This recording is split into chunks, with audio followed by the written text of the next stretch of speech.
Topper ಆಗಬೇಕು ಅಂತ ಹೈದರಾಬಾದ್ ವಿರುದ್ಧ ಕಣಕ್ಕಿಳಿದಿದ್ದಂತ ಆರ್ಸಿಬಿ ಸೋಲಿನ ಮೂಲಕ 3ನೇ ಸ್ಥಾನಕ್ಕೆ ಕುಸಿದಿದೆ. 3ನೇ ಪ್ಲೇಸ್ನಲ್ಲಿದ್ದಂತ ಪಂಜಾಬ್ ದಿಢೀರ್ ಅಂತ 2ನೇ ಸ್ಥಾನಕ್ಕೆ ಏರಿದೆ. ಪಾಯಿಂಟ್ಸ್ ಟೇಬಲ್ನಲ್ಲಿ ಬಿಗ್ ಅಪ್ಡೇಟ್ಗಳಾಗಿವೆ. ಹಾಗಂತ ಬೆಂಗಳೂರು ತಂಡಕ್ಕೆ ಟಾಪ್ 2ನಲ್ಲಿ ಆಡೋಕೆ ಅವಕಾಶ ಕೈತಪ್ತಾ ಅಂದ್ರೆ ಖಂಡಿತವಾಗ್ಲೂ ಇಲ್ಲ. ಈಗಲೂ ಕೂಡ ರೆಡ್ ಆರ್ಮಿ ಕ್ವಾಲಿಫೈರ್ 1ಗೆ ಸ್ಥಾನ ಪಡೆಯೋಕೆ ಅವಕಾಶ ಇದ್ದೇ ಇದೆ. ಅದು ಹೇಗೆ ಅನ್ನೋದನ್ನ ಹೇಳ್ತೇನೆ. ನಾನು ಶಾಂತ, ನೀವು ಸುದ್ದಿಯಾನದ ಸಬ್ಸ್ಕ್ರೈಬರ್ ಆಗೋದಕ್ಕೆ ಮರಿಬೇಡಿ. 18ನೇ ಸೀಸನ್ IPL ಕ್ಲೈಮ್ಯಾಕ್ಸ್ಗೆ ಇನ್ನ 10 ದಿನಗಳಷ್ಟೇ ಬಾಕಿ ಇದೆ. ಲೀಗ್ ಹಂತದ ಪಂದ್ಯಗಳೆಲ್ಲ ಇನ್ನ 3 ದಿನದಲ್ಲಿ ಮುಗಿದ್ಬಿಡ್ತವೆ. ಆ ನಂತರ ನಾಕೌಟ್ ಪೈಪೋಟಿ ಶುರುವಾಗಲಿದ್ದು ಜೂನ್ 3ರಂದು ಫಿನಾಲೆ ನಡೆಯಲಿದೆ. ಬಟ್ ಕ್ವಾಲಿಫೈರ್ 1ಗೆ ಯಾರು ಸೆಲೆಕ್ಟ್ ಆಗ್ಬೋದು ಅನ್ನೋದು ಇನ್ನೂ ಕೂಡ ಡಿಸೈಡ್ ಆಗಿಲ್ಲ. ಅದೆಲ್ಲಕ್ಕಿಂತ ಹೆಚ್ಚಾಗಿ ಪ್ಲೇ ಆಫ್ಗೆ ಕ್ವಾಲಿಫೈ ಆಗಿರುವಂತ 4 ತಂಡಗಳಿಗೂ ಕೂಡ ಅವಕಾಶ ಇದ್ದೇ ಇದೆ. ಅದಕ್ಕೆ ಒಂದಷ್ಟು ಕ್ಯಾಲ್ಕುಲೇಷನ್ ಅಂತೆ ರಿಸಲ್ಟ್ ಬರಬೇಕಾಗುತ್ತೆ ಅಷ್ಟೇ. ಲಕ್ನೋ ವಿರುದ್ಧದ ಪಂದ್ಯ ಆರ್ಸಿಬಿಗೆ ಡೂ ಆರ್ ಡೈ ಮ್ಯಾಚ್. ಪ್ರಸ್ತುತ ಈ ಸೀಸನ್ ಅಲ್ಲಿ ಆರ್ಸಿಬಿ ಲೀಗ್ ಹಂತದ 13 ಪಂದ್ಯಗಳನ್ನು ಆಡಿದ್ದು ಈ ಪೈಕಿ 8 ಪಂದ್ಯಗಳನ್ನು ಗೆದ್ದಿದೆ. ಹಾಗೆ 1 ಮ್ಯಾಚ್ ರದ್ದಾಗಿದೆ. ಈ ಮೂಲಕ 17 ಅಂಕಗಳೊಂದಿಗೆ ಪ್ರೆಸೆಂಟ್ ಪಾಯಿಂಟ್ಸ್ ಟೇಬಲ್ನಲ್ಲಿ 3ನೇ ಸ್ಥಾನದಲ್ಲಿದೆ.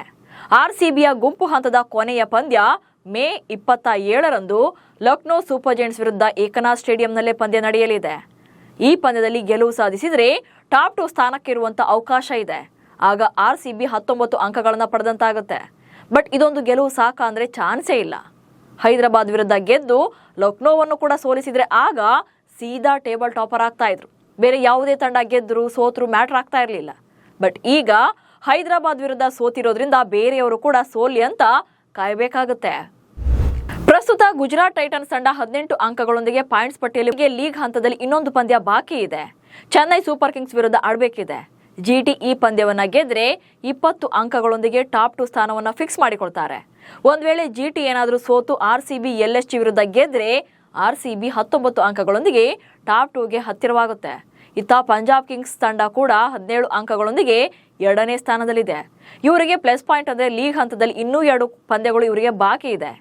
ಡೆಲ್ಲಿ ಕ್ಯಾಪಿಟಲ್ಸ್ ಮತ್ತು ಮುಂಬೈ ಇಂಡಿಯನ್ಸ್ ವಿರುದ್ಧ ಆಡಬೇಕಿದೆ. ಈ ಪೈಕಿ 1 ಪಂದ್ಯ ಗೆದ್ರೆ 19 ಪಾಯಿಂಟ್ಸ್ ಪಡೆದಂತಾಗುತ್ತೆ. ಹಾಗೆ 2 ಪಂದ್ಯಗಳನ್ನು ಗೆದ್ದುಕೊಂಡ್ರೆ ಪಂಜಾಬ್ ಟೋಟಲ್ ಆಗಿ 21 ಅಂಕಗಳನ್ನು ತಲುಪಬಹುದು. ಆಗ ಆರ್ಸಿಬಿ ಟಾಪ್ 2 ಸ್ಥಾನ ಸಿಗೋದು ಕಷ್ಟ ಆಗುತ್ತೆ.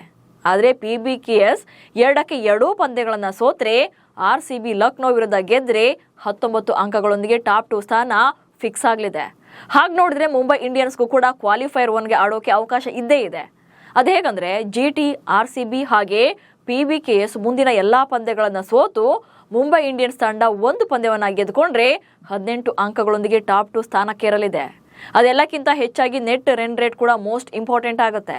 ಪಂಜಾಬ್ ಮತ್ತು ಬೆಂಗಳೂರು 17 ಅಂಕಗಳನ್ನಷ್ಟೇ ಪಡೆದಿದ್ರು ಕೂಡ ನೆಟ್ ರನ್ ರೇಟ್ ಜಾಸ್ತಿ ಇರೋದ್ರಿಂದ ಪಂಜಾಬ್ ತಂಡ 2ನೇ ಸ್ಥಾನದಲ್ಲಿದೆ.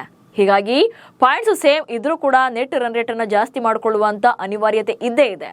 ಇನ್ನು ಇದೆಲ್ಲಕ್ಕಿಂತ ಸಿಂಪಲ್ ಆಗಿ ಹೇಳಬೇಕು ಅಂದ್ರೆ ಆರ್ಸಿಬಿ ಲಕ್ನೋ ವಿರುದ್ಧದ ಪಂದ್ಯವನ್ನ ಗೆಲ್ಲೇಬೇಕು. ಮುಂದಿನ ಪಂದ್ಯಗಳಲ್ಲಿ GT ಮತ್ತು ಪಂಜಾಬ್ ತಂಡಗಳು ಸೋಲ್ಬೇಕು. ಇಲ್ಲಿ ಮುಂಬೈ ಗೆದ್ರೆ ಆರ್ಸಿಬಿಗೆ ಯಾವುದೇ ಎಫೆಕ್ಟ್ ಆಗೋದಿಲ್ಲ.